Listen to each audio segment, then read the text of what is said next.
Like, as someone that Uber eats a lot, this would have been faster than any delivery time that you can think of. Hi, my name is Nancy, the owner of Afrolicious downtown Hamilton. We're here today at Home Cook at Mark, showcasing the African food. A simple and easy way where students can prep small African flavors to their everyday life. I'm with me, our head chef, Nicholas Chenje, and Muller, the student at the Black McMaster Center. I'll give them the show. Thank you. Hi guys, my name is Nicholas Chenje. I'm the head chef of Afrolicious, and today we're going to be making some chakalaka, native of Southern Africa. Hi, my name is Morola Fasina. I am the Marketing and Communications Associate at the Black Student Success Center, and I'm also a third-year student at the DeGroote School of Business. And I'll be here with Nicholas to learn how to cook some chakalaka.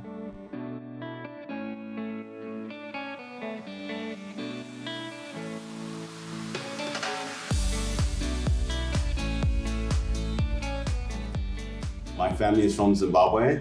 I was born in Zimbabwe, but grew up in Kenya. For about 7 or 8 years, I was there, and then I moved on to New York, which is where I went to culinary school at the Culinary Institute of New York City.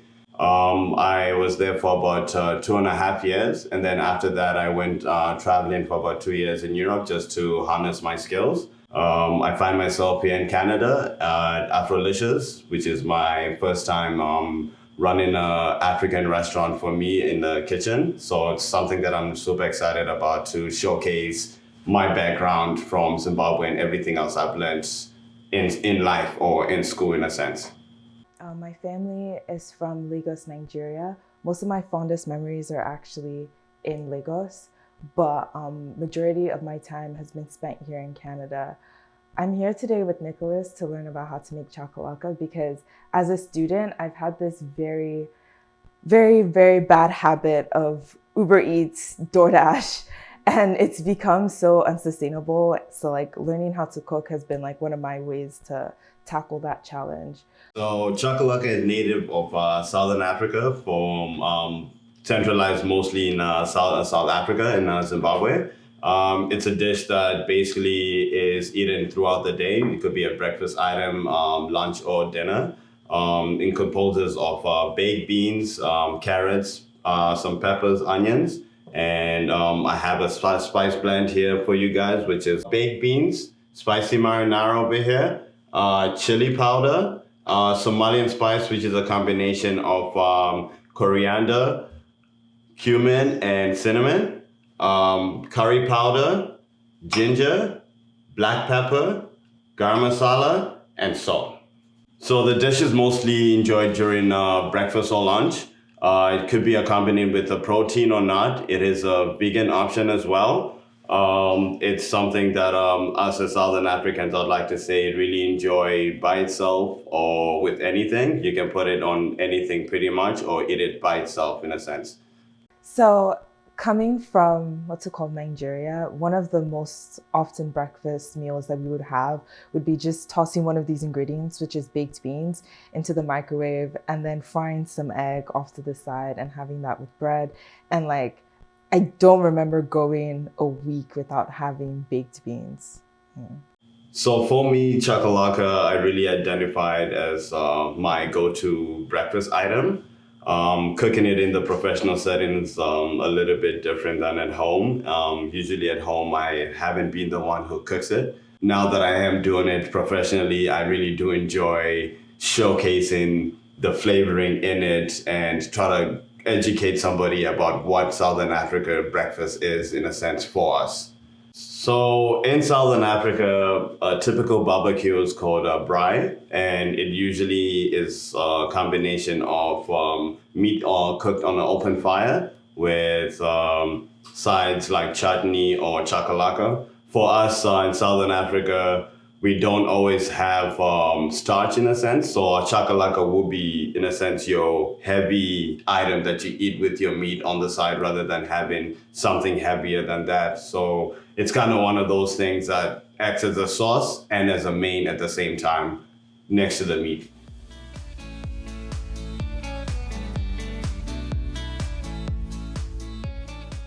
So we're gonna get into cooking the chakalaka, and the first thing we're gonna do right now is we're gonna prep our ingredients. So what I have in front of you is a mix of medley peppers, which is red, orange, and yellow. So what we're gonna do is we're basically gonna take one, we're just gonna peel the sides off and keep the whole intestine in.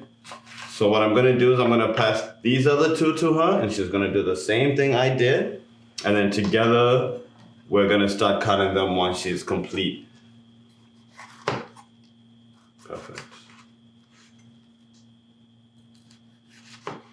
You're gonna put it upside down like this. Like that? Yeah, just take the biggest ones, Okay. and then we'll keep these ones to the side, and we can use those for later. So what we're gonna do, you're just gonna cut a line, a little bit thinner.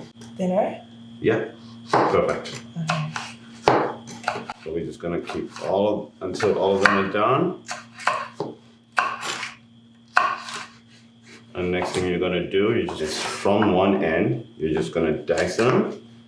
We're trying to go for medium-sized dice, so a little bit bigger. Like Yeah, this? just watch your finger. Yeah, perfect. Okay.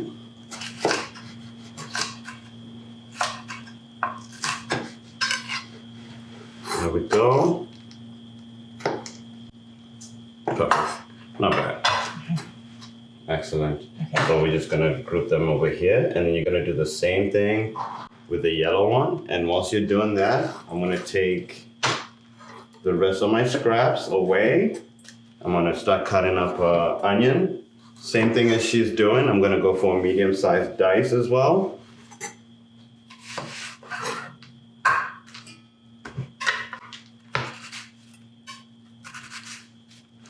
This is something I learned in culinary school. Easiest way to cut an onion is just to divide it in a sense. First thing you do, you cut it one way across, make two lines, and then you don't cut it all the way to the root, and then you just go ahead and just follow the grooves of the onion, and that gives you a perfect size onion. So now I'm just gonna medium-size dice them. And once she's complete, I'm gonna take this carrot, just take off the ends, and then we're gonna cut it in half, and we're just gonna shred this using a shredder. I'm gonna take one of these. So this is just a shredder carrots. So you just take it, hold it on one end, and you're just gonna run it through like that. Nice and easy. The blade's sharp, so just watch your fingers as well. Okay. But it should be fairly easy to do. Yeah, so if you hold it from one end like this, yeah, perfect, there you go. That's more than enough. Yeah. A little bit goes a long way with this. So there we go, so we're gonna line that up like that. Get rid of that. So the next thing we're gonna do, we're gonna switch on our pan, and we're gonna put it all the way up to 10. Let's get that pan nice and hot. And the first thing I'm gonna put in the pan will be the onions. We're gonna sweat the onions. And once you sweat the onions, we'll add the peppers. So this is just vegetable oil. Just gonna put a little bit of vegetable oil on the bottom of the pan. So I'm just gonna get that nice and hot. So now I'm gonna take my cutting board, and I'm just gonna lean it over the pan. Pour the rest of my onions inside. That's a good sound right there that we're hearing, starting to sizzle. We're just gonna spread that for a little bit, probably for about 2-3 minutes before we start to add our peppers, and then we'll add our beans, and then we'll start doing our spices. Perfect. So for me, this dish, it brings up a lot of memories of my grandma. You know, when I was younger, she used to make it for me, and I never really used to pay attention to what went into it, but I knew what it tasted like. So now that I do it more consistently, I'm always trying to recreate that flavor in my head that she used to make, in a sense. So that's what we're gonna try to do over here, cook with the memory of my grandma, in a sense. Okay, so the next step we're gonna do is we're gonna start off adding some of our spices before we add our baked beans. So the first spice that I'm gonna actually add is gonna be curry powder. So it kind of just cooks out and releases the oils. So I'm just gonna take about half a tablespoon of it and just sprinkle it all around. This is just gonna start building that flavor that we're looking for in a sense. Okay, so we got our spice right there. So the next thing we'll do, we're gonna just mix it up a bit.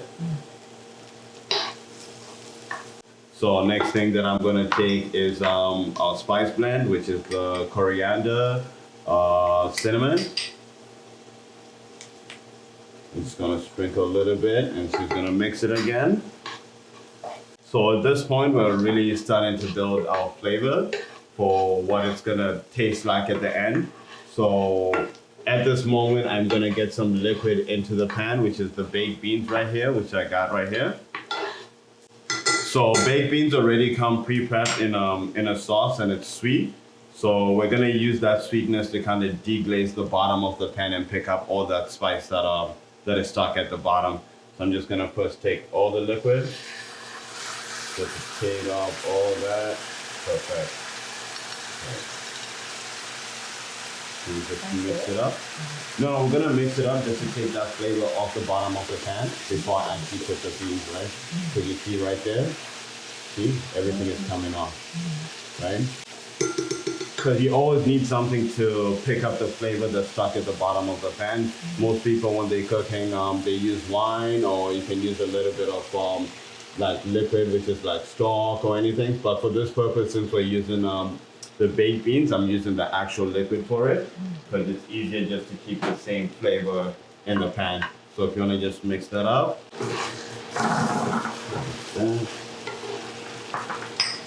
Perfect.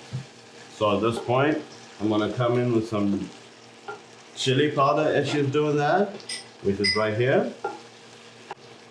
So with the chili powder, I'm actually gonna do like a whole tablespoon of it because you really want that spice level to kind of kick up a notch. So we're just gonna add that in. And then we're gonna lower the temperature of the pan actually, just to allow that to build in and release its oils as well. Okay, and next we're gonna add some ginger, some ground ginger, just to kind of like balance off. You don't want it to be too spicy in a sense. So this is some ginger here, ground. So I'm also gonna do about a tablespoon of this as well. That way, you know, it's a little bit of both of like heat and a little bit of that mildness from the ginger. Easy on the palate as well. So the reason I chose this dish to do today is I find that everything that goes in it is pretty easily accessible and cheap enough to grab. As a student, I find that one of the biggest issues is the cost of produce. That's why I would always end up ordering rather than cooking at home because, you know, you gotta know what you're grabbing, how long to keep it for, how long it's gonna last. But with everything like this, it's really simple. That's even one of the things that puts me off about cooking. The grocery time it takes to shop for stuff, the prep time, but like this is so quick and easy.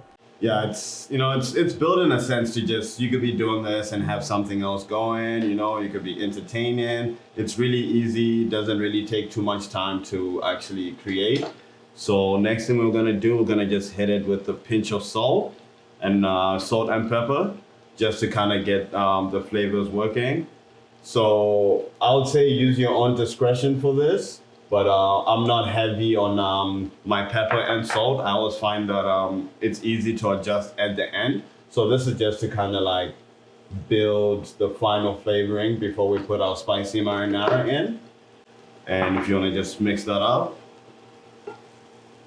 Perfect. So you see that it's sticking to the bottom. That means the first liquid that I put has already now evaporated. So now we're ready to put in our spicy marinara, which is also something easily available. And if you can't get this, you could always get one of the regular like pureed tomatoes or canned tomatoes, which are really easy, and just put it in a blender and you can just add it in.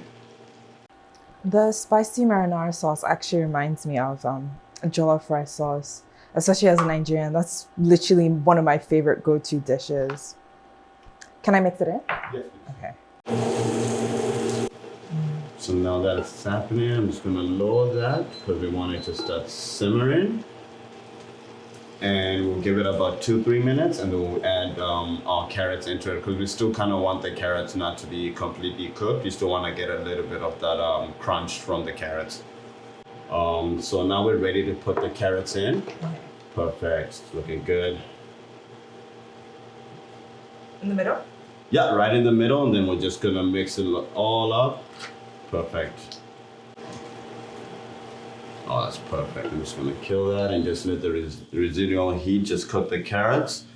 But it's looking good. It's got a nice shine. There's nothing sticking to the bottom, which means we didn't burn anything. So that's a good result because it's really easy to burn the baked beans because there's a lot of sugar in it as well. So that's why we're keeping an eye on it, and it's looking really nice. Got a nice shine. And there you go.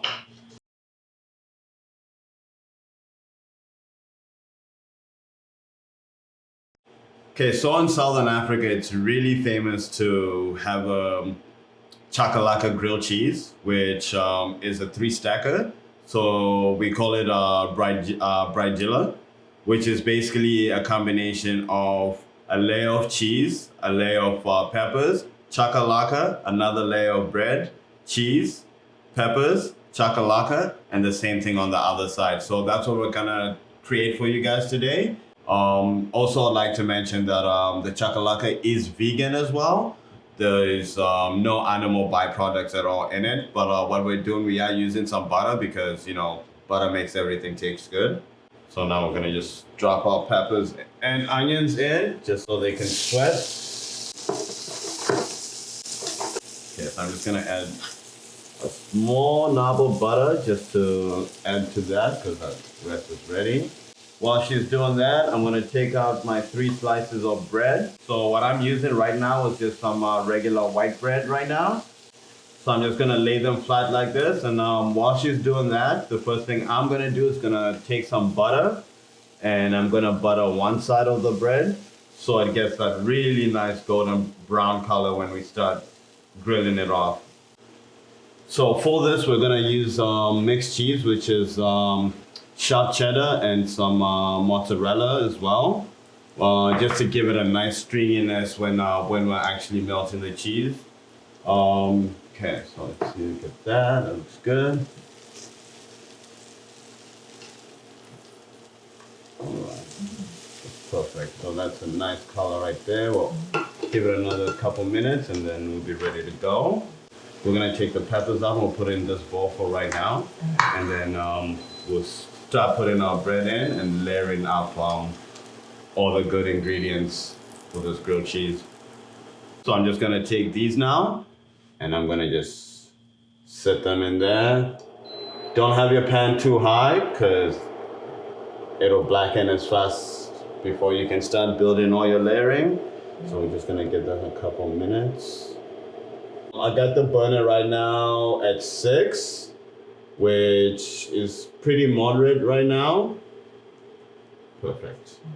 So I'm just lifting, as you can see, I can see that there's a color starting to build on the bread itself. So what I'm gonna do at this moment, I'm gonna take the cheese and I'm gonna start layering down the cheese on top. That way the heat that's traveling through the bread starts to melt the cheese before it picks up way too much color. Okay, perfect. These are looking good. All right, so... Is there a variation that we can make without cheese? Yes, there is actually. So as I was saying before, this is 100% vegan. So you don't necessarily have to use the cheese that I'm using. You could also get some vegan cheese, or if you want, you could have it without, straight up on the bread itself. It's more than nice. But for this purpose, we kind of just want to create the flavoring of everything, so when we take a bite into it, we still get that nice stringiness and pick up the flavoring of the chakalaka as well. And the cheese kind of reduces the heat as well for anybody who feels like it might be too hot. the cheese kind of like helps you eat your way through it, right? Right, so if you want, you can start layering up some peppers around.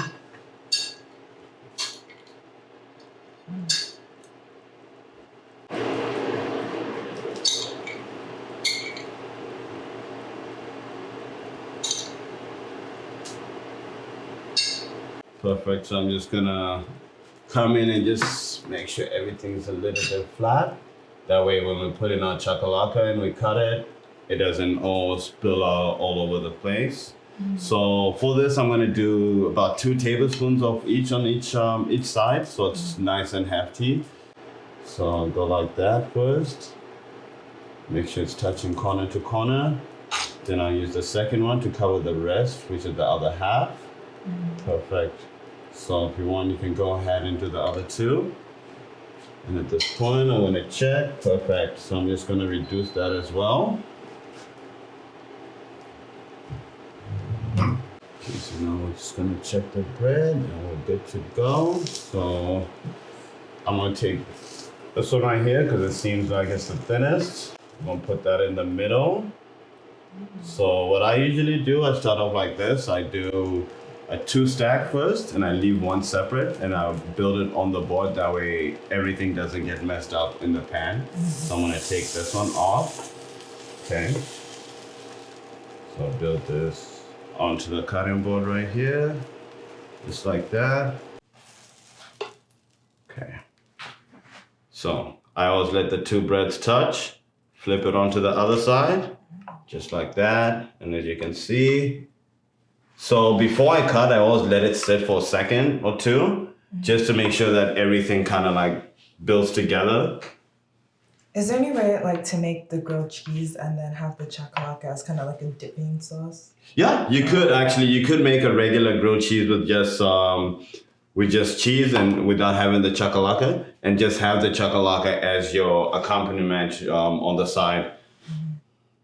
Okay, so this might get a little bit tricky, but I always hold it almost in a diamond shape to make it easier for me to cut. So I start off from the top and I'm lightly pressing.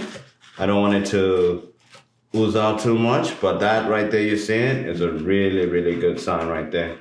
Right there. Okay, I'm gonna get my spatula. Voila.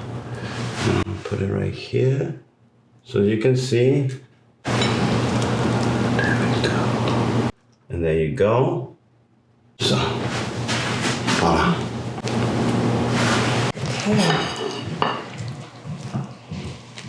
There you go.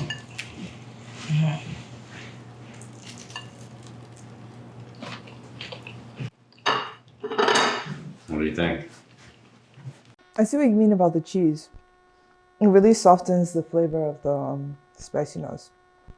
Gives it a nice accent. Wow. That's a lot. Breakfast for a champion. And it doesn't take long to cook either. I think that's the winning feature for me.